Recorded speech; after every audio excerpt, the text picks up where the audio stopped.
আসসালামু আলাইকুম। স্ক্রিনে যে গরুটা দেখতে পাচ্ছেন, এই গরুটা একটা হলিস্টিয়ান ফ্রিজিয়ান জাতের গরু। এই গরুটা 1,10,000 টাকায় হাট থেকে সংগ্রহ করা। হাসিল 500 টাকা এবং গাড়ি ভাড়া 500 টাকা, টোটাল মিলে 1,11,000 টাকায় কেনা। গরুটা দেখতে মাশাআল্লাহ খুবই সুন্দর এবং খাবার দাবারও অনেক ভালো।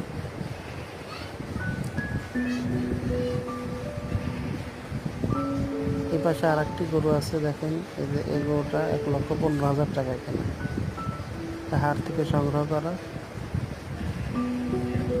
মাশাআল্লাহ দুইটা গরু অনেক সুন্দর এবং দুইটা গরুরই খাওয়া দাওয়া অনেক ভালো। আপনারা দোয়া করবেন আল্লাহ যেন গরু দুটোকে সুস্থ সবল রাখে।